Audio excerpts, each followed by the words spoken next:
Buenos días, mis queridos hermanos. Hoy, por la gracia de Dios, vamos a tratar de entender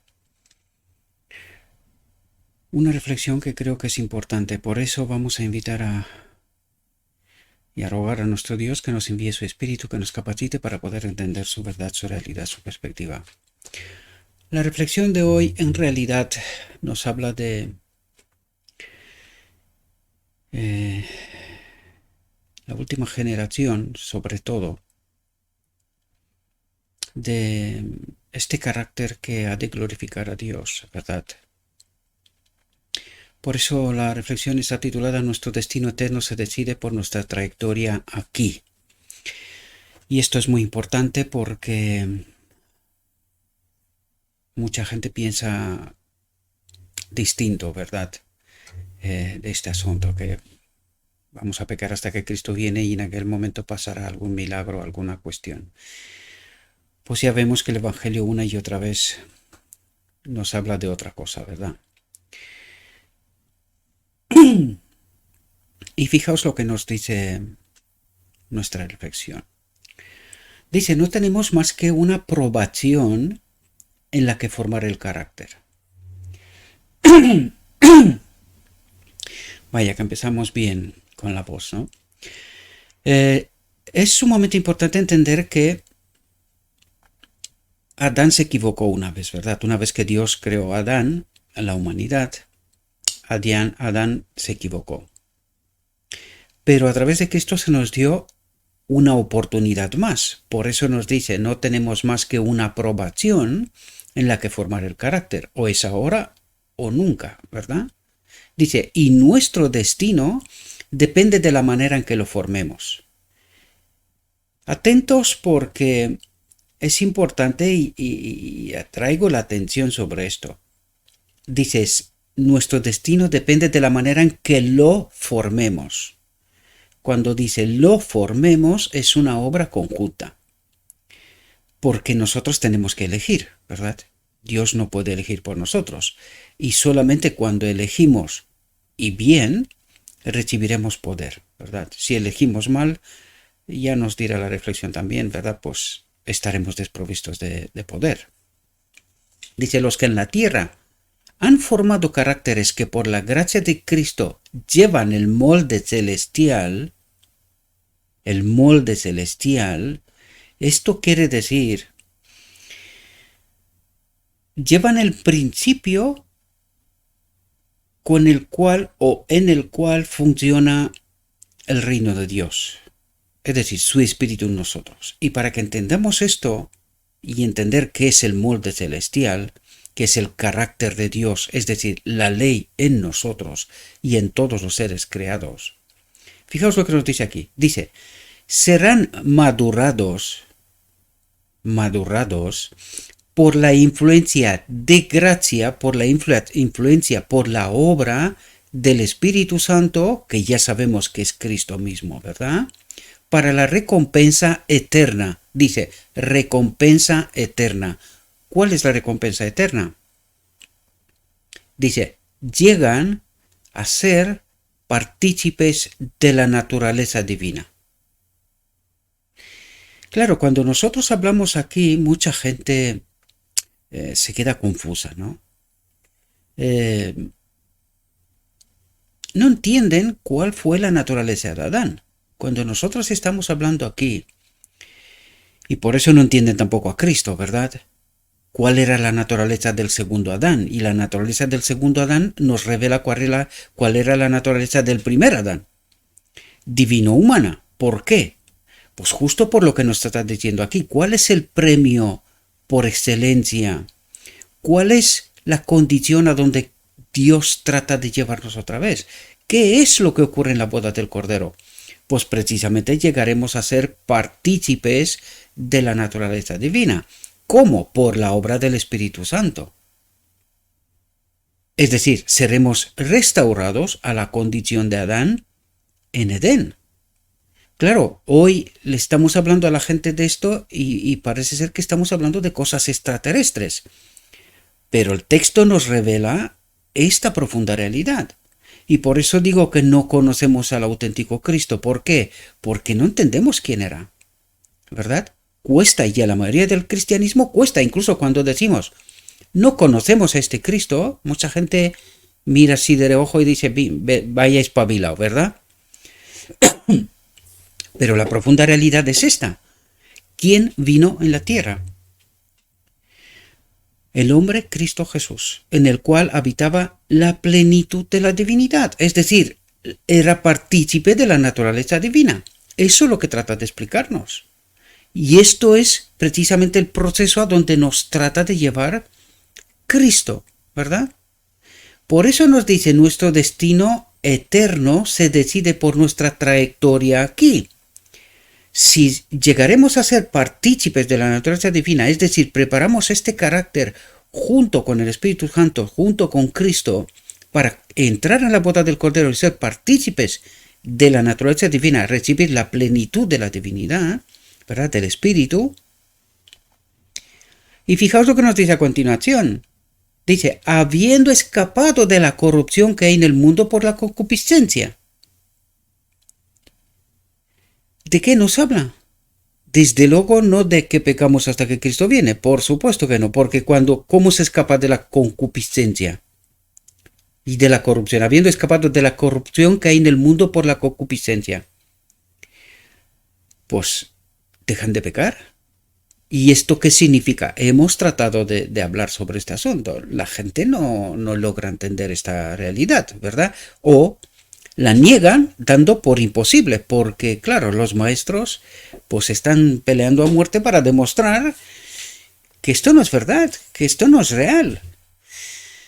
Y esto demuestra que bien entendemos el Evangelio, ¿verdad? Y la obra de Cristo, la misión de Cristo, Cristo nuestra justicia hoy, el día de la expiación, es decir, cuando estamos diciendo que pecamos hasta que Cristo viene, en realidad estamos anulando el Evangelio. Tan alto y tan claro como esto. Porque el día de la expiación tiene como propósito precisamente erradicar el pecado del medio del pueblo de Dios. Este es el propósito del día de la expiación.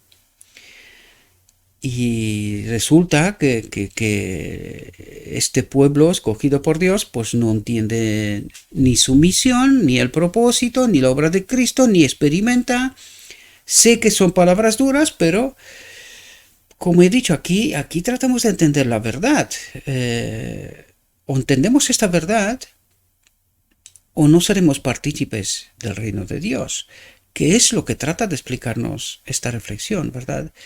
Son verdades tan profundas, tan importantes, ¿verdad? Tan reveladoras, que necesitamos comprenderlas. O perderemos esta nueva aprobación, esta nueva oportunidad que se nos ha dado, ¿verdad? Dice, la comprensión del hecho de que nuestros caracteres son semejantes a los de Cristo es lo que suscita el canto de alabanza y acción de gracias a Dios y al Cordero. ¿Por qué suscita esta alabanza y acción de gracias? Porque el hombre que acude a la boda del Cordero, que experimenta esta unión de lo humano y lo divino, ¿verdad? El matrimonio con Cristo, ¿verdad? Estudiamos todos esos textos. Solo puede glorificar a Dios, ¿verdad? Porque eso es lo que hace la última generación. Aquí nos habla de la última generación, en realidad.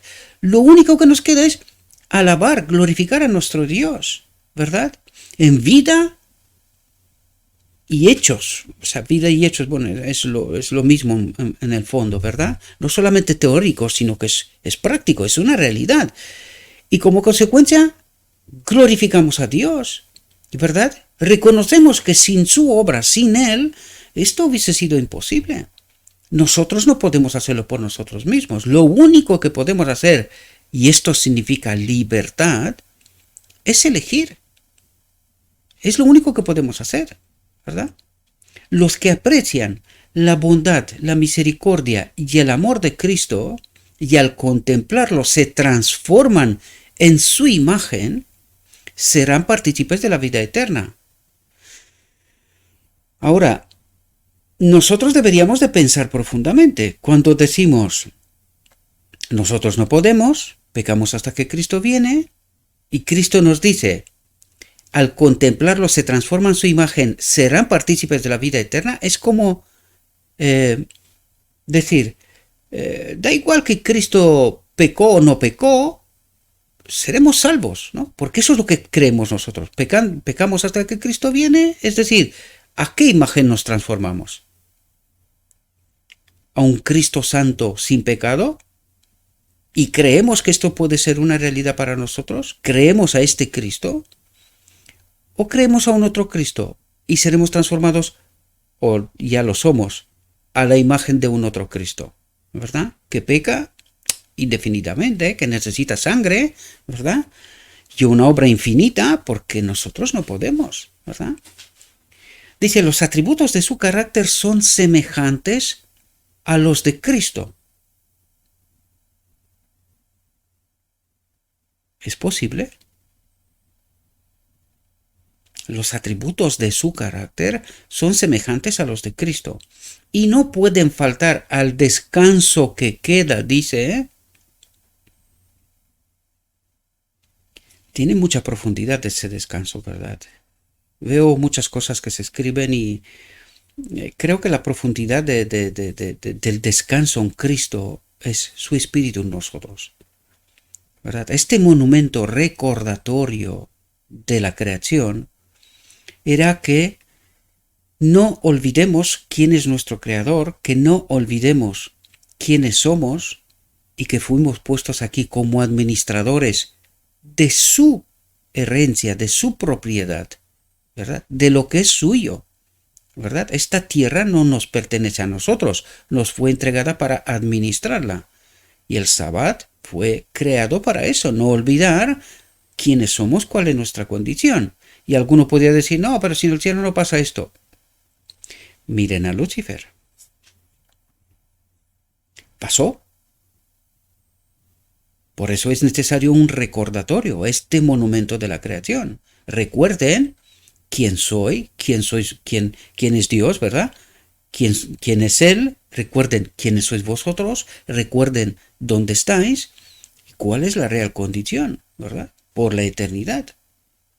Dios se comparte a sí mismo con todos nosotros, pero nosotros hemos de reconocer de dónde viene la vida, de dónde viene todo, y que hemos de administrar las cosas según lo establecido por el mismo Dios, la única ley, el amor, ¿verdad? Y por eso fue creado el Sabbat. Nosotros luego creamos... El enemigo se ha encargado de marear a los judíos, al hombre en toda su historia, para que no podamos entender cuál es este descanso. El auténtico descanso es cuando somos partícipes de la naturaleza divina y no vais a ver que los ángeles guardan el sábado en el cielo. Porque los ángeles viven el sábado en el cielo constantemente, este descanso eterno. Lo único que cada X tiempo, ya veremos cuánto es en el cielo, ¿verdad? Si son 7 días o lo que fuera, no podemos especular, podemos creer siendo esta misma tierra, será recreada en las mismas condiciones, pueden ser cada 7 días. Un monumento recordatorio. Con esto podemos estar de acuerdo, o sea, todo lo que estamos tratando de entender desde la dispensación judía, ¿verdad? Es real, son verdades, pero son verdades condicionadas, ¿verdad? Por el tiempo y por la obra. Cuando rechazaron a Cristo, rechazaron todo. Y nosotros tratamos de resucitar, no entendemos. Primero, el santuario es una parábola. Si el santuario en sí mismo, que es el fundamento de todo, lo que sostiene todo, es una parábola, es una imagen, es una lección, ¿qué son todas las reglas y las leyes que estaban rodeando precisamente esto? Quítale el santuario a los judíos y se acabó. Y hasta que no entendemos esta profunda realidad, vamos a dar vueltas y vueltas y vueltas para entender qué es el auténtico descanso de la creación. Porque la lección suprema, a donde Dios tenemos que entender que hemos entrado en la guardería, ¿verdad? Desde Adán, una vez con la caída, pues hemos entrado en la guardería, en un proceso de restauración. y tenía que enseñarles el abecedario a los judíos, que esto era lo que tenía que ser el santuario, las leyes, las reglas civiles y todo lo demás, porque si no, ¿qué es lo que hizo el hombre? Nada más salir fuera del Edén. Pues ¿qué es lo que hizo Caín? Mató a Abel. ¿Qué hubiésemos hecho nosotros?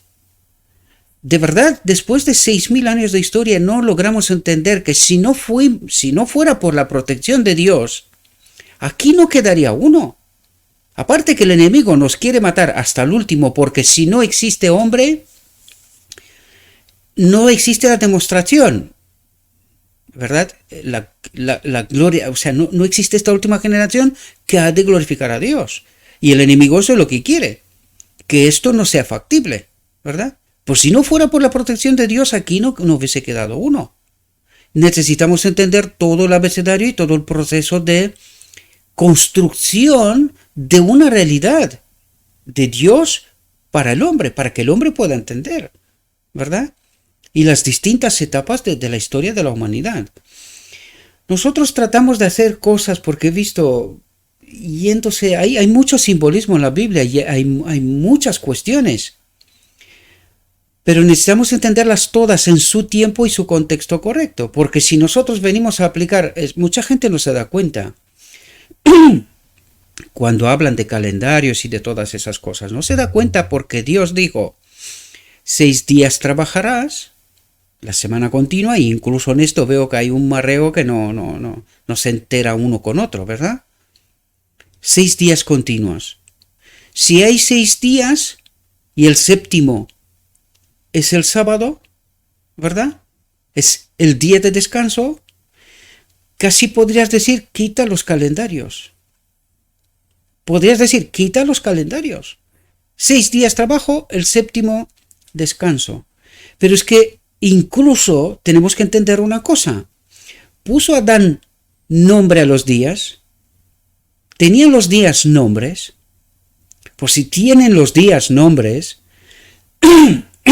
es como decir, si yo me voy a una isla, me voy con un barco, se hunde y me quedo en una isla 50 años. Nadie se entera de mí, nadie sabe de mí nada y nada por estilo. Después de 50 años alguien me encuentra y me pregunta, ¿cómo te llamas? Pues no me voy a llamar José. ¿A que sí? Me seguiré llamando Gabriel. Pregunto, si los días tienen nombres, ¿en qué momento se perdieron? Hubo intentos de cambiar los días, 8 días, 10 días. ¿Y cuando volvieron, a qué volvieron? Satanás hace de lo suyo, estoy absolutamente de acuerdo. Y con los calendarios también, los judíos probaron unos cuantos, ¿verdad? Cuando Cristo vino, ya había pasado unos cuantos cambios de calendario, ¿no? Por lo tanto, si los días tienen nombre, esto no se puede perder. Por mucho que tú lo intentes marear, lo que tú quieras, los días tienen el nombre que tienen. Y punto. Y es más, vayas al idioma que vayas. El sábado tiene su nombre en todos los idiomas, ¿verdad? Por lo tanto, necesitamos entender lo que Dios hizo en la creación, ¿verdad? Le puso a Adán que ponga nombre a todas las cosas. ¿Por qué se pone nombre? Para preservar una identidad. ¿Y cuándo se pierde esta identidad? Cuando aquello desaparece. ¿Ha desaparecido la semana de la creación? 6 días y el séptimo, el memorial de la creación, ¿ha desaparecido en algún momento? Hay constancia histórica que la Revolución Francesa lo intentaron hacer y quitar de por medio todo, 10 días y tal. ¿Qué hicieron? Retrocedieron, dándose cuenta de que era una aberración, que no funcionaba, que aquello era una locura. ¿Por qué? Y aquí teníamos que darnos cuenta. ¿Quién protege la semana? Es Dios. ¿Por qué vuelven de la Revolución Francesa? ¿Por qué vuelven para atrás? Porque se dan cuenta que sin la protección de Dios, Se estaban matando entre ellos. Ahí se estaban matando entre ellos. Por lo tanto, aquí hay lecciones profundas que necesitamos comprender. Aparte que no nos damos cuenta qué es lo que está intentando cambiar el enemigo de Dios. ¿Instaurar qué? El domingo. Si los calendarios son tan importantes para la vida real, ¿verdad? No estamos hablando de lo que simbólicamente representan, ¿verdad? No estamos hablando de esto desde perspectiva profética, sino que estamos hablando para nuestra vida real. Necesitamos entender que es Dios el que preserva la semana. Y el enemigo está tratando de cambiar el séptimo día en lugar de sábado o domingo. ¿Por qué lo está haciendo? ¿Por qué tanta pelea? ¿Por qué casi 2000 años ya? O sea, vamos camino de 1800 o 1700, 1800 años, o si no un poco más, que está intentando implementar el domingo. ¿Por qué lo está intentando? Si ya estamos perdidos, ya estamos mareados, si nosotros ya no sabemos ni cómo nos llamamos, ¿verdad? No sabemos en qué calendario vivimos sin todo esto. Y no nos damos cuenta que la última prueba consiste precisamente entre aceptar el sábado y el domingo, es decir, el séptimo día o el primer día de la semana. ¿Por qué está peleando el enemigo tanto si ya estamos mareados? Por eso el Espíritu Profecía no hace más referencia a este asunto. Y necesitamos entender, y ya me he ido a un tema que... Pero trato de explicaros, mis queridos hermanos, porque estamos mareados. O sea, las cosas son mucho más sencillas. Estamos mezclando la realidad con los símbolos, con las profecías, ¿verdad? Y no hay más, aparte de 2300 tardes y mañanas, no hay más cosas. Lo único que necesitamos entender es el paso del lugar santo al lugar santísimo y qué es lo que ocurre en el lugar santísimo. Y la referencia que se nos da después es que la última prueba, y ahí también nos da una lección, es una elección, árbol de la vida, árbol del conocimiento. En esta ocasión, ¿cómo son representados? Sábado y domingo. ¿A quién elegimos? A Dios, el Dios del sábado, el séptimo día de la creación, el memorial, que representaba a quién? A Dios. Tenemos que darnos cuenta que estamos invitados a elegir a quién elegimos, a quién creemos. A Dios, el Dios del sábado, de la semana auténtica de la creación, o al otro, de una falsa semana, que en lugar de estar el domingo el primer día, es el séptimo. Símbolos. Otra vez digo, son símbolos. Cuando tú te lees el inicio te das cuenta que Dios dijo, 6 días trabajarás, y el séptimo descansarás. Pero este séptimo es aleatorio. ¿Tenía nombre o no? ¿Todos los días de la semana tenían nombres o no? Por lo tanto, ¿cuál era este séptimo día? ¿En qué momento se ha perdido este séptimo día? Nunca. Y demostrado, ¿verdad? Científicamente incluso. Nunca se ha perdido la relación de la semana. Por lo tanto, necesitamos entender esto. No quiero podríamos entrar y debatir, pero claro, aquí hay debates hasta entre los judíos, ¿verdad? Por lo tanto, creo honestamente, y según lo escrito está el Espíritu y Profecía, que es un debate estéril. Es un debate estéril que no nos lleva a ninguna parte. ¿Por qué? Porque tratando de obedecer no sé qué tipo de calendarios y no sé qué tipo de cosas, sin entender que el santuario era una parábola, una lección objetiva para que el pueblo el hombre, el pueblo de Dios, entienda algo. Aparte que nos está diciendo que está en otra dispensación. ¿Qué nos dice esto? Es como intentar decir que estás en el año 8º de la escuela general, pero tú en realidad estás en la universidad. ¿Verdad? Es que estás en otra dispensación. La dispensación de la escuela general se acabó con los judíos. Ahora estamos en otra dispensación. Por lo tanto, lo de la primera dispensación se fue. Aquello se fue. No vas a estar aprendiendo el abecedario hasta la universidad. Es que esto es una locura. Es mucho más sencillo este asunto de lo que tratamos nosotros. ¿Qué hay simbolismos en las Escrituras? Pero si la vamos a estudiar en la eternidad, ¿qué creéis? Allí hay simbolismos y enseñanza para toda una eternidad. ¿No os parece? Es que la dictó Dios, ¿verdad? La reveló Dios. Nosotros pretendemos entender lo que Dios revela en toda su profundidad. Hoy, Cristo dijo, os diría muchas cosas, pero no sois capaces de entenderlas. No estáis preparados. Os falta. ¿Y cuánto nos falta? Porque nos falta incluso la naturaleza divina. ¿Qué es eso? ¿Entendemos nosotros qué es eso? Vimos nosotros en Cristo, en el hombre Cristo Jesús, que estaba unido a la naturaleza divina, capacidades que son fuera de serie que a nosotros nos faltan. Pues por supuesto que sí. Entonces, ¿entendemos al menos esto? No. ¿Cómo vamos a entender nosotros todo lo que Dios quiso revelar y que nos costará una eternidad? No solo a nosotros. ¿No nos dice lo escrito hasta que incluso los seres celestiales están atentos a lo que está ocurriendo aquí para poder entender la ley de Dios, cómo Dios se manifiesta, cómo es la justicia de Dios? Es decir, esta otra alternativa que el enemigo de Dios dijo y prometió, y también quieren entender cómo resuelve Dios, cómo se manifiesta Dios, si obra con justicia, rescatando al hombre en justicia, sin cometer pecado, porque nosotros, en fin, hemos llegado hasta el punto de decir que Dios mata. Pero si no es la ley y el carácter de Dios, y dice no matarás, pero nosotros convertimos a Dios en lo que nos parece a nosotros, porque no entendemos cómo funciona el universo. Esto trato de revelarlos, os pido disculpas porque me he metido en otro asunto, pero nos habla aquí del descanso y necesitamos entender cuál es este descanso.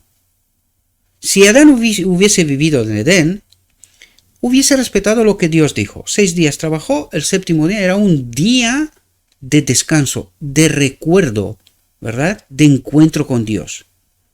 Y este se hubiese preservado para siempre y no hubiese necesitado nada más. Ni las luminarias de día y de noche y que son símbolos para... Hay mucho que discutir. Hay mucho que discutir sobre este debate, pero no creo que lo vamos a entender aquí. Hay muchas incógnitas. Dios nos revelará. El Evangelio, negro sobre blanco, nos dice que eran luminarias de día y de noche. Luego, ¿que representan más símbolos y más cosas? Por supuesto que sí. Todo representa. No os digo yo una y otra vez que necesitamos aprender el lenguaje del cielo para poder entender a través de la palabra, de palabras y la forma de expresar qué es lo que en realidad hay detrás, significados, ¿verdad? Y esto es lo que tratamos de hacer una y otra vez aquí, tratar de entender precisamente estas realidades, ¿no? Uno de los máximos exponentes también de tratar de entender este lenguaje del cielo es Walter Waite, que en este sentido, os lo dije en muchas otras cosas, quizás en algunos aspectos en cuanto a la justificación por la fe, pues quizás le falta un poco, pero está revelando una y otra vez simbolismos del Evangelio, ¿verdad? Por lo tanto, ¿esto qué quiere decir? El abecedario, ¿verdad? Tratar de entender profundidades que están detrás, pero de nuestra realidad, no de la dispensación que ya es pasada. ¿Entendéis? En esta nueva disposición hay otras tareas, otros símbolos, otras realidades, porque al final, en el día de la expiación, nos quiere llevar a través del mensaje Cristo nuestra justicia a la auténtica realidad. ¿Cuál es esta auténtica realidad? Los que en la tierra han formado caracteres que por la gracia de Cristo llevan el molde celestial, el carácter de Dios, el Espíritu de Cristo, ¿verdad? Serán madurados. Algo significa esto, ¿verdad? Han pasado por las escuelas, por todas las etapas, entienden, por la influencia de gracia de la obra del Espíritu Santo, para la recompensa eterna. ¿Cuál es la recompensa eterna? La vida eterna. Su Espíritu en nosotros, lo que el enemigo dijo que no era bueno, ¿verdad? ¿Y cuál es esta recompensa eterna? Llegan a ser partícipes de la naturaleza divina. ¿Y por qué nos dice esto? Porque esto perdió a Adán. en Edén. Cuando pecó, se separó de la gloria de Dios, se separó de la naturaleza divina. Esto necesitamos entender. Es decir, en esta última etapa, en el día de la expiación, nos quiere llevar a la naturaleza divina, a esta parte que nos falta y que nos completa. Y cuando estaremos completos, entenderemos lo que no fuimos capaces de entender. Lo que Cristo nos dijo, os diría muchas cosas, pero ¿cómo vais a entender vosotros cómo funciona el reino de Dios? ¿Cuáles son los parámetros de allí? Porque dice, no hay lenguaje para nosotros para poder expresar y tratar de entender aquello. Juan en el libro de la Revelación dice, no sé cómo, veo cosas pero no sé cómo decíroslas, porque es que no tengo palabras. ¿Cómo puedo explicar yo algo que no tenemos en nuestro lenguaje? No hay parámetros para definir. A la sierva le pasa igual, ¿verdad? A Pablo le pasa igual. Trata de expresar cosas, por eso Pablo es tan difícil de entender. No solamente que fue dotado de suficiente de sabiduría e inteligencia, ¿no? Pero trata de explicarnos cosas desde la eternidad, ¿verdad? Desde el tercer cielo hasta donde llegó, lo que esto puede significar. ¿Y cómo lo podemos entender? Si estamos peleando hasta ahora sobre romanos, los gálatas, y hebreos, no es fácil. No es fácil, por eso necesitamos la eternidad. Y se nos dijo que este libro lo vamos a estudiar por la eternidad, ¿verdad? Por lo tanto, este es el descanso que queda para el pueblo de Dios. Que cuando estará unido con la naturaleza divina, por fin descansarán. Dejarán de pelear por todas las razones que se les ocurre. Porque hemos convertido cosas que no son tan relevantes como creemos en casi en dioses, ¿verdad? Si no hacemos aquello, no somos salvos. ¿Nosotros repartimos esta salvación? ¿O es Dios? Y necesitamos entender que la última elección entre el sábado y domingo es un símbolo de con quién queremos quedarnos en realidad. ¿Queremos aceptar al Dios de la semana de la creación del sábado? ¿De este descanso eterno? ¿O queremos aceptar lo mismo que en Edén, Adán, al árbol de la vida, del conocimiento, perdón? Símbolos, son símbolos, porque la eternidad es Cristo en nosotros, el Espíritu de Dios en nosotros, lo es todo. Descanso, dice, y no pueden faltar al descanso que queda para el pueblo de Dios. Este es el auténtico descanso, ¿verdad?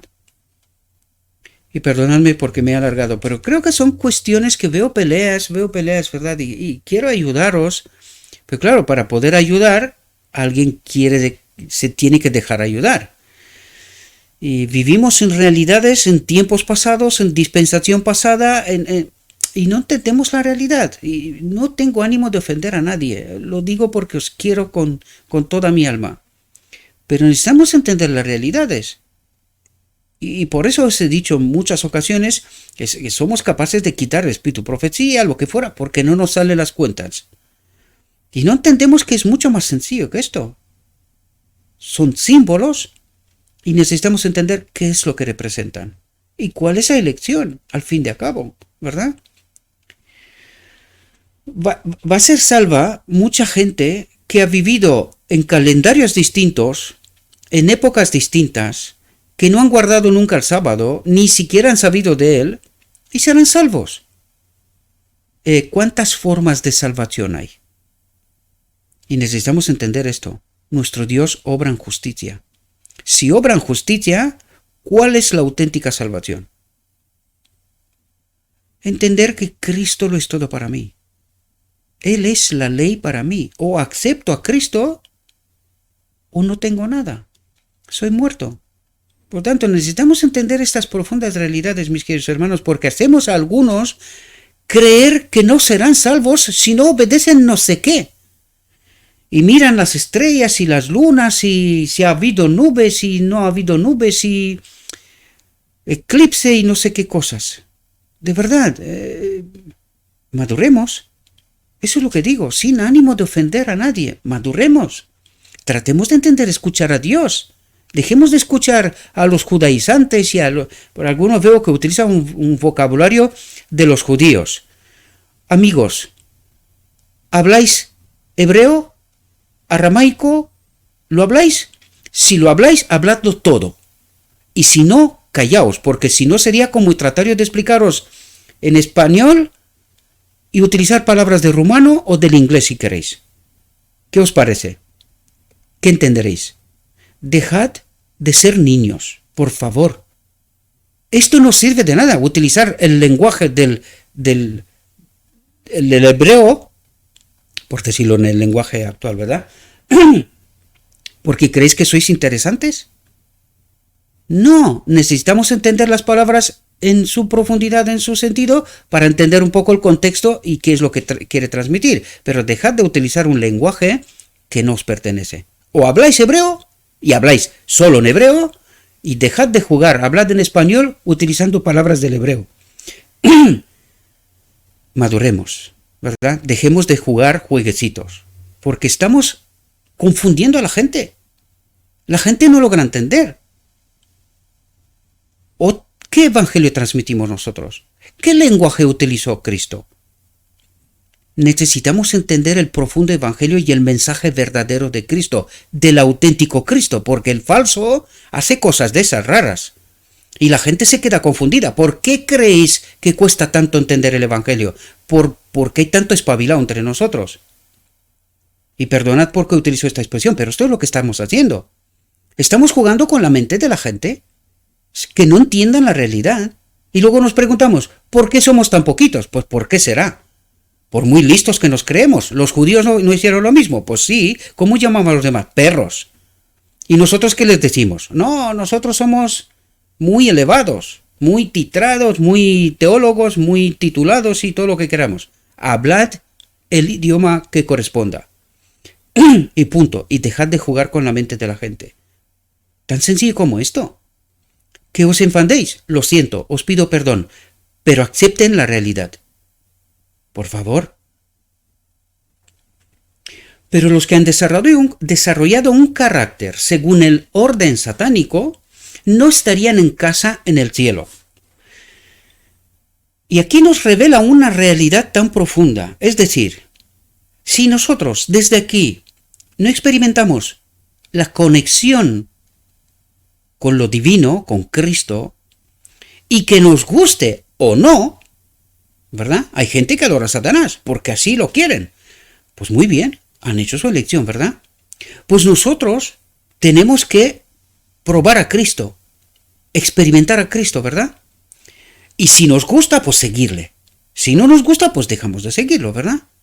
Esto es lo que trata de explicarnos aquí. Nos dice, si nosotros no hemos experimentado a Cristo y pensamos que con este mensaje de este falso Cristo pecamos hasta que Cristo viene, Cristo hará un milagro y nosotros estaremos en el cielo. Lo primero que es falso, no es real, ¿verdad? Pero dice la suposición. Los que han desarrollado un carácter según el orden satánico no estarían en casa en el cielo. ¿Por qué? Porque están acostumbrados a vivir en un mundo como este. Y no en un mundo como en el cielo. Porque vamos a ver qué es lo que nos trata de explicar. Dice, el pecador, el egoísta, el apasionado acusador y el crítico serían miserables en el cielo. No se sentirían bien, porque allí nadie vive de esta manera. Por lo tanto, hemos de experimentar desde aquí una realidad del cielo y si nos gusta, sigamos, ¿verdad? Pero si no nos gusta, aunque nos meterían en el cielo, estaríamos los muy, muy raros. Esto es hipotéticamente, esto no va a ser real, ¿verdad? Pero esto es lo que trata de plasmar una imagen en nuestra mente que entendamos. Oye, o elegís a Dios, seguís a Dios con sus parámetros, o si no, no os gustará el cielo, por lo tanto, no entraréis. Eso es lo que trata de decir. Moriréis, porque no os va a gustar este reino de Dios. Y otro reino no hay, ¿verdad? No es posible, no es factible, porque sin Dios, ¿qué es lo que estamos haciendo? Pues lo que hizo Caín a Abel. Nos matamos. Esto es lo que pasa aquí. Nos matamos. Ahí no quedará ninguno. Lo he dicho muchas veces, pero no acabamos de creérnoslo. Vamos a ver qué es lo que pasa porque se están retirando los 4 ángeles. Vamos a ver qué es lo que pasa con la humanidad, porque siempre pospone que mañana será mejor, mañana será mejor. Lo muy raro es que los cristianos creen lo mismo. Yo no entiendo, o sea, nosotros queremos vivir aquí, queremos transformar este mundo en un mundo mejor, ¿y de quién es este mundo? O sea, lo que estamos haciendo nosotros es tratar de demostrar junto con el enemigo que este mundo es factible, que es bueno, que es posible. Y no nos damos cuenta de la profundidad de lo que estamos haciendo. Nosotros tratamos de hacer un mundo mejor aquí. Aquí, este es el reino de Dios. Necesitamos entender las profundidades del Evangelio, porque si no, ya os lo dije, consciente o inconscientemente, estamos eligiendo a un otro Cristo y estaremos en este tren que nos llevará directamente a la muerte. Necesitamos entender la verdad tal como nos la cuenta Dios, ¿verdad? Como nos la cuenta Dios. Dice, incluso en los consejos de la corte de Dios, debido a su falta de sabiduría del Espíritu, ¿verdad? Revelaría su disposición, porque sabiduría tenemos solo cuando el Espíritu habita en nosotros, ¿verdad? O sea, o nos acompaña, ¿verdad? Dice, revelaría su disposición descortés, antipática y dura, ¿verdad? Aunque se le colocara en el pináculo más elevado y tuviera la supremacía en los consejos angélicos, aún querría estar en una posición más alta e incluso codiciar el trono de Dios. Es decir, experimentaríamos lo que experimentó Lucifer. Separado de Dios, esto nos ocurre a todos, por defecto, ¿verdad? Queremos todo. Porque eso es lo que le pasó a Lucifer, ¿verdad? Dice, no habría felicidad para tal hombre en el cielo. No podía practicar el mal pensar, el mal hablar, ser bullicioso, crítico y condenatorio en medio de las pacíficas huestes de los redimidos. Y esto construye esta imagen para que tratemos de darnos cuenta de que lo que estamos haciendo es un imposible. Ya estamos viviendo esto. ¿De qué nos va a rescatar Dios si esto es malo? ¿Cómo vamos a entrar nosotros así en el reino de Dios? Necesitamos experimentarlo aquí y ver si es bueno o no es bueno. Si es bueno, pues sigamos, y si no es bueno, pues dejémoslo, ¿verdad? Dice, si alguien así entrara en el cielo, se encontraría con que ha traído consigo su indomable e ingobernable yo. ¿Entendéis lo que le pasó a Lucifer? ¿Entendéis lo que nos pasa a nosotros? ¿Entendéis por qué necesitamos el Espíritu? Para que tengamos esta posibilidad de pasar por todas las etapas de la educación, me refiero a toda la historia de la humanidad, para poder llegar hasta la boda del Cordero. Porque separados de Cristo, indomables, ingobernables. Eso es lo que somos. No nos conocemos. Mucha gente piensa, no, yo no sería capaz de matar, porque Dios no ha permitido que estés en esta condición. Pero desprovistos de Cristo, al final del tiempo es lo que pasará. ¿Qué es lo que hacen los hombres hoy que tienen poder? ¿Os suena reducción de la población? ¿Qué hizo el nazismo, por ejemplo? Tantos actos crueles. Hay muchos documentales de cómo metían a los judíos y a gente, metían en camiones, les metían el tubo de escape dentro y los mataban ahí, con los propios gases de escape del camión, del motor. ¿Y cuántas historias de esas podíamos contar? Estos somos. No estamos en la condición, pero estos somos de verdad. Antes o después llegaremos a esto. ¿Por qué hay tanta pelea en la iglesia? Porque presentamos una cara de bonachones, preparados y listos, pero estamos peleando para ser primeros. ¿Qué nos contó aquí? Aunque se le colocara en el pináculo más elevado y tuviera la supremacía en los consejos angélicos, aún quería estar en una posición más alta. ¿Qué ocurre en la iglesia? ¿No ocurre esto mismo? ¿Bajo qué espíritu? Esto necesitamos comprender, mis queridos hermanos.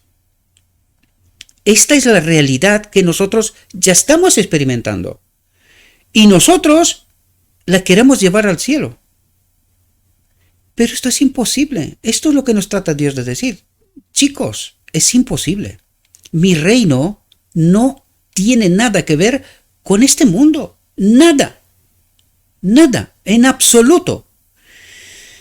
Y si no entendemos esta realidad, si nosotros creemos que siendo pecadores, egoístas, acusadores, críticos, seguiremos entrando así en el cielo y no tratamos de perfeccionar este carácter, no entraremos. Y esto es lo que Dios trata de explicarnos. Dice, fijaos lo que nos dice aquí. Dice, el cielo comienza en el alma. Es decir, comienza entendiendo lo que Dios trata de revelarme. Estos dos mundos que están en conflicto, esta pelea, este conflicto universal, ¿verdad? Cuando dice universal se refiere entre toda la creación de Dios y el planteamiento del enemigo, ¿verdad? Pues esto es lo que el Evangelio en esencia trata de revelarnos, estos dos planteamientos, este conflicto, y que nosotros tenemos que posicionarnos, que de hecho nos posicionamos, voluntario o involuntariamente. Mas nos vale posicionarnos conociendo el árbol de la vida y elegir bien, ¿verdad? Que es la elección que le puso Dios ante Adán. Te presento hoy la vida y la muerte, elige la vida y vivirás. Pues eso es lo que trata de explicar. Hoy estás entre estos dos mundos, este mundo caído y el reino de Dios. Tú elige la vida si quieres vivir eternamente, y si no, morirás, porque no hay otra, ¿verdad? Separados de mí, moriréis. Viviréis ahora porque hay un tiempo de gracia y yo os he ofrecido una nueva ocasión, una nueva oportunidad para recapacitar. Pero si no recapacitáis, si no dedicáis tiempo a entender lo que yo os cuento, vais a elegir mal. Por vuestra naturaleza, ¿verdad? Que eso es lo que nos contó hasta aquí. Por vuestra naturaleza elegiréis mal porque históricamente está demostrado es lo que hemos hecho. Y si no entendéis lo que yo os cuento, no queréis aceptar mi espíritu, la ley, moriréis. Punto. Casi os cuento el Evangelio resumido, ¿verdad? Sintetizado en pocas frases, palabras. El cielo comienza en el alma, y a medida que aumenta la mentalidad celestial, esta madurez, ¿verdad? A medida que empezamos a entender cómo funciona el reino de Dios, quién es en verdad nuestro Dios, cómo actúa, de qué manera nos salva, cuál es el precio de todo esto. Es decir, todo lo que el Evangelio trata de revelarnos al fin de cabo, ¿verdad? Dice, Cristo es cada vez más apreciado. ¿Por qué? Porque entendemos que Él lo es todo para nosotros. Sin Él no, es lo que Él dijo, sin mí nada podéis hacer, por lo tanto moriréis. Cristo es cada vez más apreciado. Este es el mensaje final también. Cristo es nuestra justicia. Cuando nosotros entendemos, Cristo es la ley para mí, fin, punto, se acabó. No hay más. Pero necesitamos entender esta profundidad, ¿verdad? Y dice, y finalmente se convierte en el más importante entre 10.000, el más hermoso. Porque cuando conoces al auténtico Cristo, cuando entiendes la auténtica obra, cuando experimentas a Cristo en tu vida diaria, no te quieres despegar. Experimentas el jardín de Getsemaní. Padre, no me quiero separar de ti, pero se haga tu voluntad. Claro, entendía cuál era el plan, ¿verdad? Pero esta tiene que ser nuestra experiencia. Señor, no quiero pecar más, ayúdame por favor. Quiero estar contigo, quiero vivir en tu reino. Obra, hágase tu voluntad. Y es cuando Cristo se convierte en todo para mí. Entiendo que no hay nada bueno en mí, que no hay nada que yo podría hacer por mí mismo. Lo único que puedo hacer, elegir. ¿Elegir qué? A Cristo es la única elección que necesito hacer. a Cristo, porque esta será la única elección durante la eternidad. No hay otra, ¿verdad? Pero a medida que se permite que Satanás controle la mente, sus atributos se convierten en parte del carácter de aquel a quien controla. Y el pecador se ejercita en más y más impiedad. ¿Entendemos cómo obra la naturaleza caída, la naturaleza mortal que tenemos? Es así como obra por naturaleza. Ahora, deberíamos de entender cómo obra la naturaleza divina. Obra el amor, la ley. ¿Entendéis?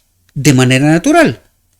Cuando entiendes este contraste, descansas, ya experimentas el reino de Dios, ya estás encaminado, ya estás en proceso con Cristo en este camino de Maús que os trataba de explicar, ¿verdad? Si queremos ver el cielo, debemos tener el cielo abajo. Debemos tener a Cristo aquí, experimentar a Cristo, caminar con Cristo. Él es el cielo para nosotros, ¿verdad? Debemos tener un cielo para ir al cielo. ¿De qué nos habla?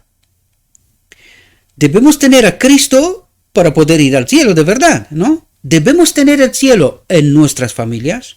¿De quién nos habla? Otra vez os repito, el lenguaje del cielo. Debemos tener el cielo en nuestras familias. Debemos tener a Cristo, el Espíritu, en nuestras familias, por medio de Cristo que se acerca continuamente a Dios. Espero que podáis entender las profundidades, ¿verdad?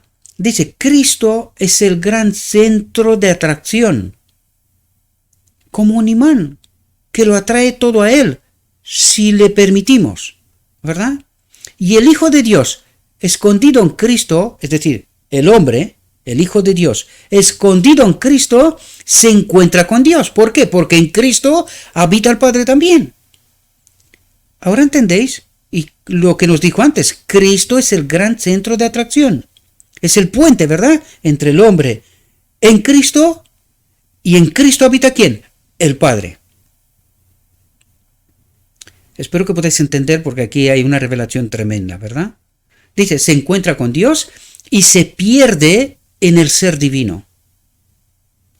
Se hacen una, eso es lo que quiere decir. Se hacen una.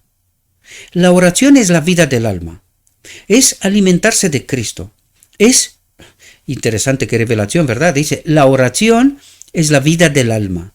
Es alimentarse de Cristo. ¿Cómo? Por el Espíritu. ¿Os dais cuenta? ¿Cómo nos llenamos? A través de la oración y a través de la palabra, ¿verdad? Dice, es volver nuestro rostro plenamente hacia el sol de justicia, hacia Cristo, ¿verdad? Cuando volvemos nuestro rostro hacia Él, Él vuelve su rostro hacia nosotros. Y aquí hay un mecanismo revelado. Perdonadme un momento.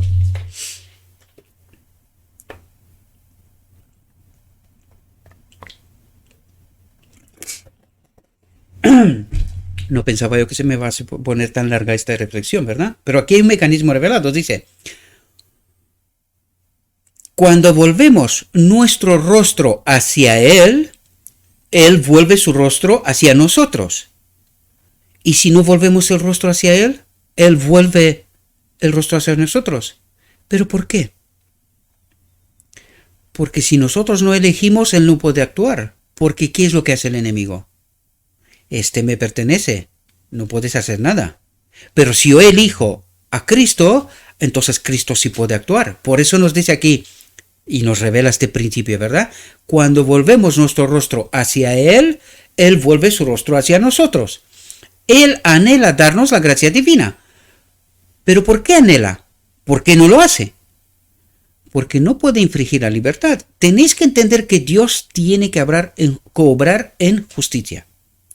No puede pecar, porque obrar en injusticia sería que Dios mismo peque. Nos lo decía Pablo, Dios no quiera, no lo permita, ¿verdad?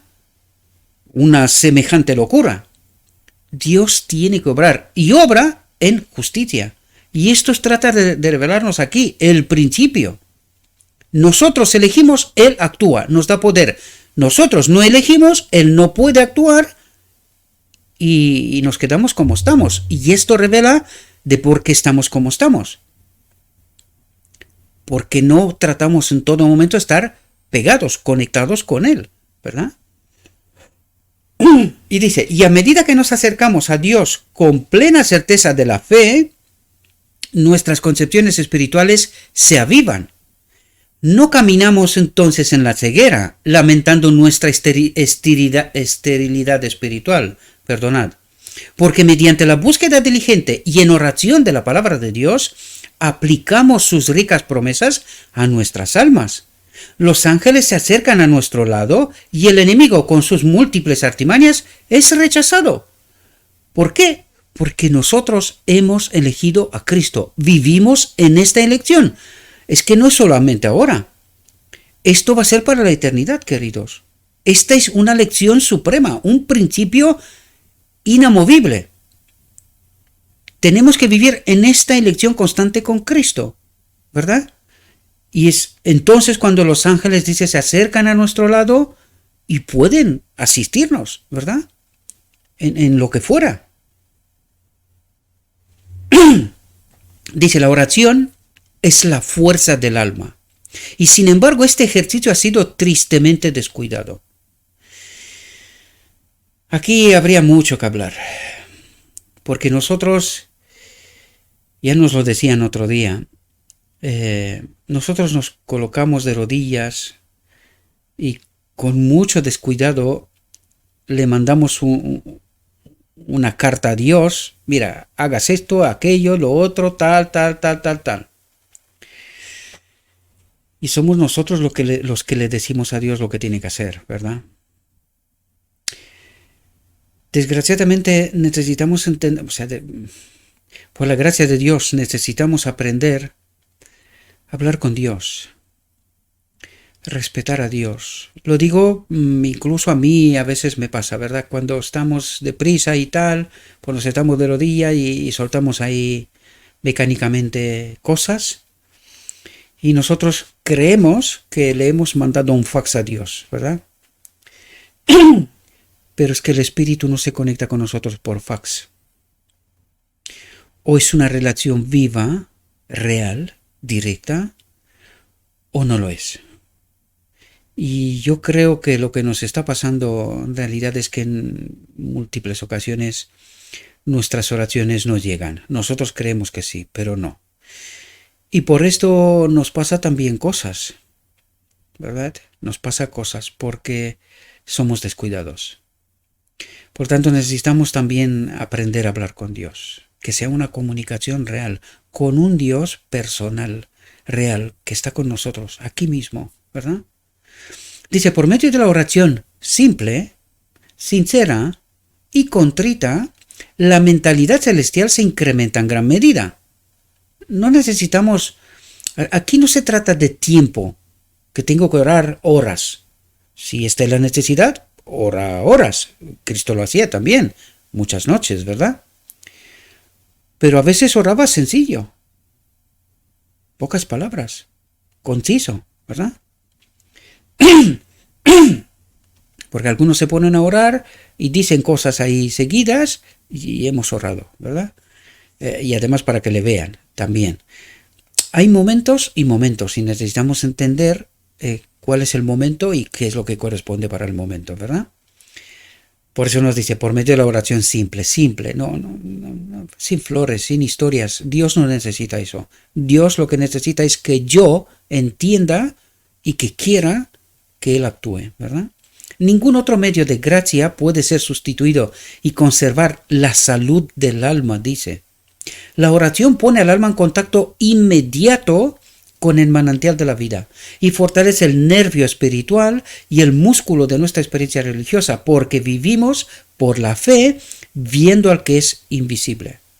Si se descuida el ejército de la oración o se reza espasmódicamente, de vez en cuando, según se considere conveniente, se pierde la conexión con Dios.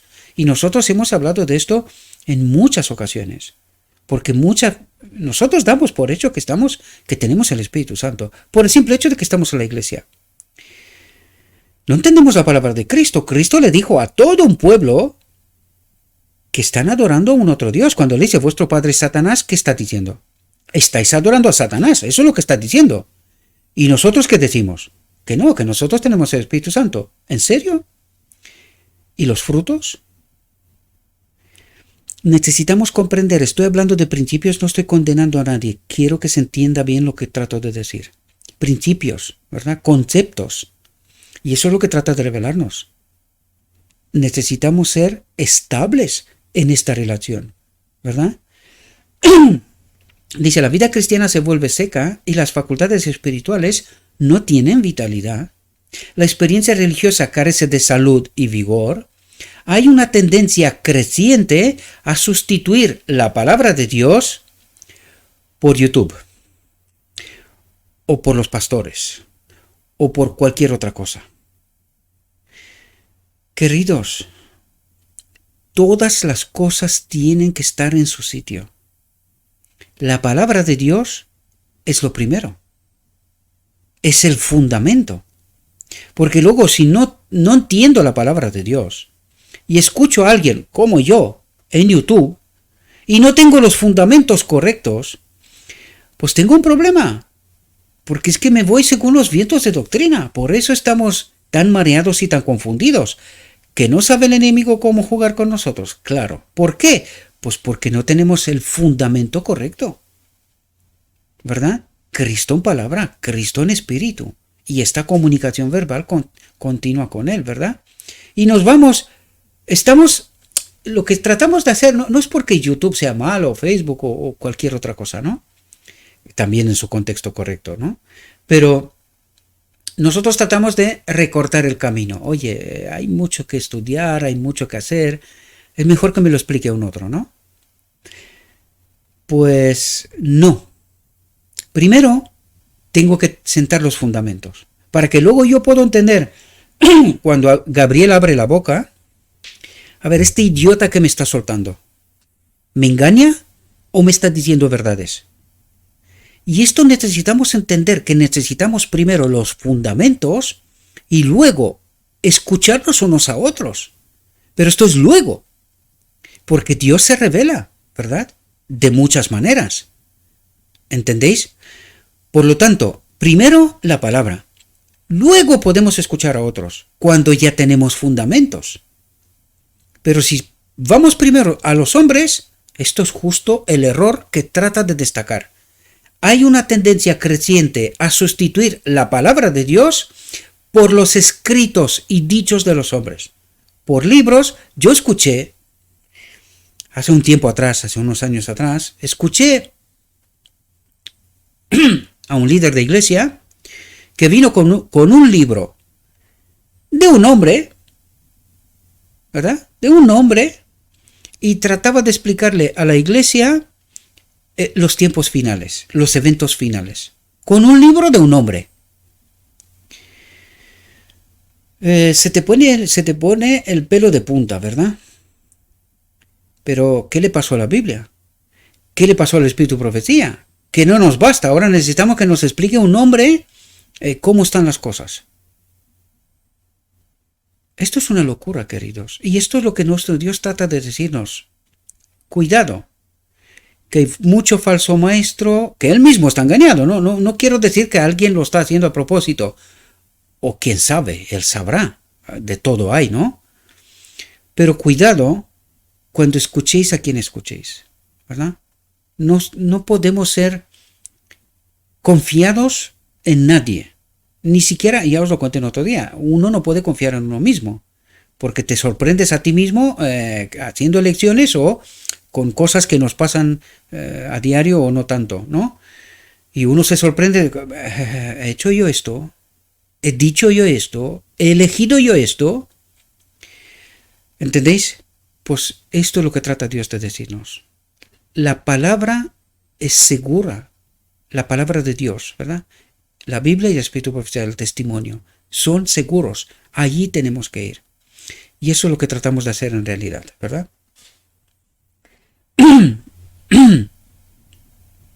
Es por el descuido de la oración y del escrutinio de la Biblia que las multitudes Las multitudes aceptan las teorías hechas por los hombres, las filosofías vanas o las especulaciones relampagueantes de la mente humana. Y ahí tenemos que estar atentos, porque si no tenemos los fundamentos, multitudes, dice, iglesias enteras, puede ser, con maestros y todos. El Espíritu de Profecía nos dice que al final se perderán maestros con sus iglesias, o sea, iglesias y sus maestros, o sea, todas se perderán. ¿Por qué? ¿Cuáles fueron sus fundamentos? ¿Sus líderes? Tenemos que tener mucho cuidado, ¿verdad? Tenemos que tener mucho cuidado.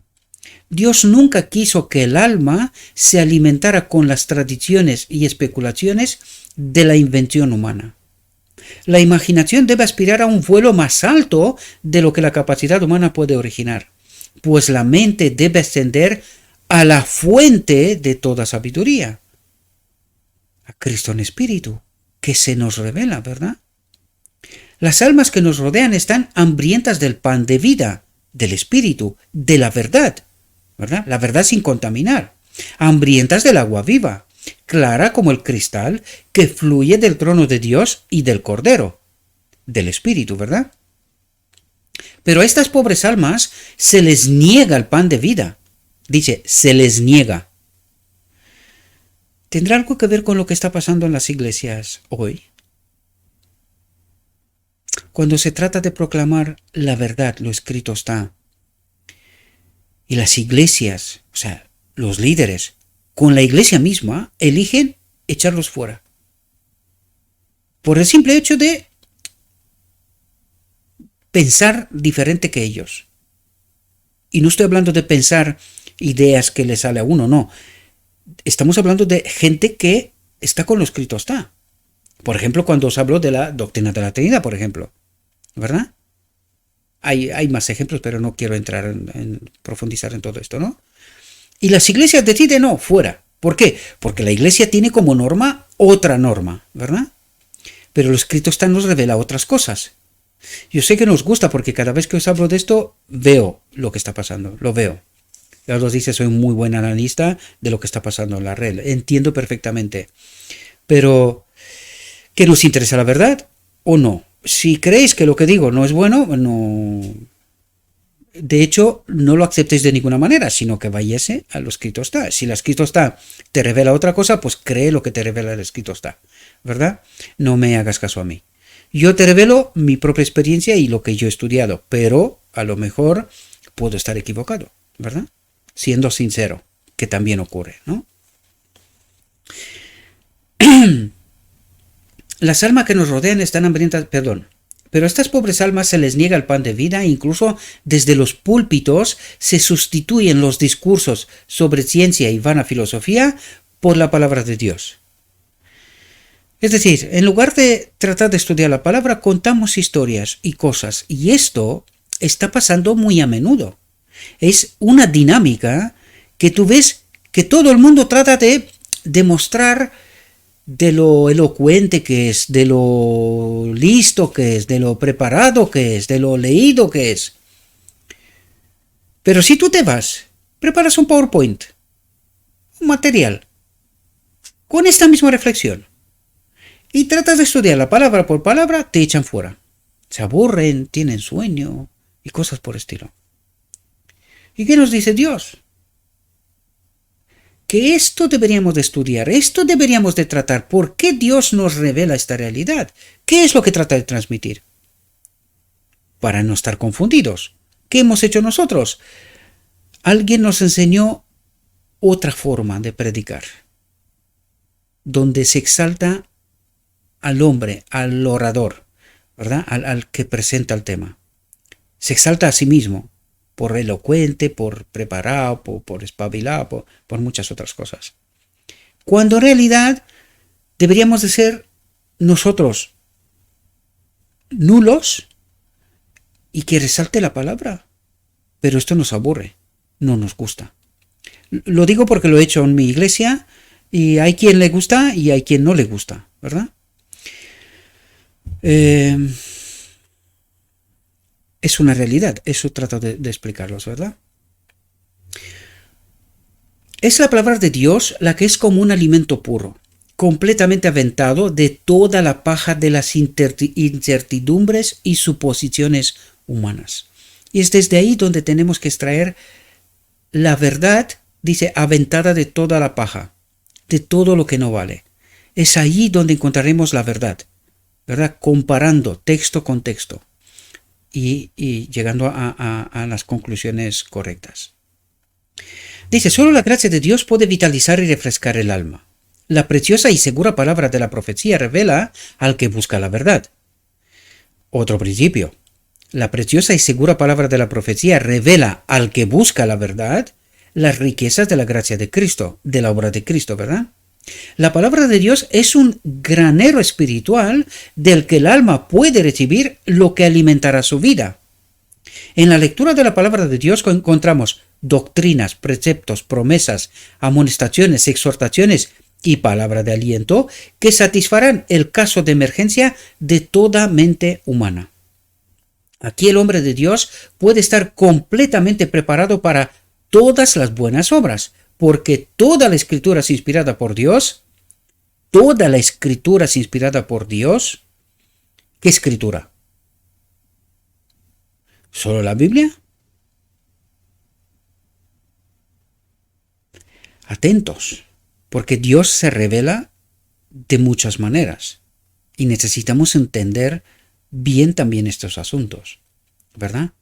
La Biblia y el Espíritu Profecía, porque también es palabra de Dios. Lo que pasa es que nosotros, alguien nos está colocando fronteras, esto sí, esto no, y esto sí, porque sí, y el otro no, porque no, ¿verdad? Y es útil para enseñar, para reprender, para corregir, para instruir en la justicia, a fin de que el hombre de Dios sea perfecto, completamente preparado para toda buena obra. Porque todo lo que se ha escrito antes, se ha escrito para nuestra enseñanza, a fin de que por la paciencia y el consuelo de las Escrituras tengamos esperanza. Pero tú, hombre de Dios, huye de estas cosas y sigue la justicia, la piedad, la fe, el amor, la paciencia y la mansedumbre. Pelea la buena batalla de la fe, echa mano de la vida eterna, a la que también has sido llamado y has profesado una buena profesión ante muchos testigos. Guarda lo que se te ha encomendado, evitando las charlas profanas y vanas y las oposiciones de la ciencia falsamente llamada, que algunos profesan errando respeto a la fe. Tampoco prestes atención a las fábulas y a las genealogías interminables que ministran cuestiones en lugar de la edificación piadosa que es en la fe. Ahora bien, el fin del mandamiento es la caridad de un corazón puro y de una buena conciencia y una fe no fingida. Si entendéis lo que dice aquí, el fin del mandamiento, el fin de la ley, ¿verdad? Porque si tienes a Cristo, ya lo tienes todo, ¿verdad? De la cual algunos, habiéndose desviado, se han desviado a vanas charlatanerías, queriendo ser maestros de la ley, sin entender lo que dicen ni lo que afirman. Y de estos hay muchísimos. Esta misma mañana veía a uno que decía que te inscribas en las escuelas de profetas para que seas profetas de Dios con título y que tiene 300 euros por precio. Digo que astuto es el Satanás, ¿verdad? Y que ignorantes somos nosotros. Profeta de Dios por precio, ¿verdad? Habiéndose desviado, se han desviado a vanas charlatanerías, queriendo ser maestros de la ley sin entender lo que dicen ni lo que afirman. Y sin controversia, grande es el misterio de la piedad. Esta instrucción es vital, dice, y puede ser considerada con provecho. Debemos confiar en la palabra de Dios y no en las afirmaciones o especulaciones de la filosofía humana. El alma ha de ser alimentada por la palabra pura y no adulterada de Dios. Y esta es la clave. Esto es donde más trabaja el enemigo. Adulterar la palabra de Dios de tal manera que estemos confundidos. Y es justo lo que está pasando. Ahora estamos en pleno Armagedón, la batalla por nuestra mente. ¿A quién creemos? ¿verdad? Y mediante una búsqueda perseverante, el estudiante de la Biblia encontrará un festín de cosas gordas, un festín de vinos en las lías, de cosas llenas de médula, de vinos en las lías bien refinados. Entonces, el lenguaje del corazón, es interesante cómo expresa aquí, el lenguaje del corazón. ¿Hay un lenguaje celestial también? Que os trato de explicar una y otra vez, pues necesitamos entender, ¿verdad? Dice, entonces, el lenguaje del corazón será, fueron halladas tus palabras y las comí, y tu palabra fue para mí el gozo y la alegría de mi corazón. Y esto es el fundamento que necesitamos, queridos, para que no estemos con vientos de doctrinas de aquí para allá y estemos tan confundidos como estamos, queridos, ¿verdad? Les pido disculpas, se ha alargado mucho más de lo que yo pensaba y quería, pero espero que os pueda ser de provecho esta reflexión, ¿verdad? Le ruego a nuestro Dios que nos envíe su Espíritu, que nos capacite para poder entender su verdad, y una vez que entendemos, tomemos nuestras decisiones, nuestras elecciones, ¿verdad? Os deseo, mis queridos hermanos, que tengáis un próspero día y que en todo lo que os he dicho, os lo he dicho en nombre de Cristo Jesús. Amén.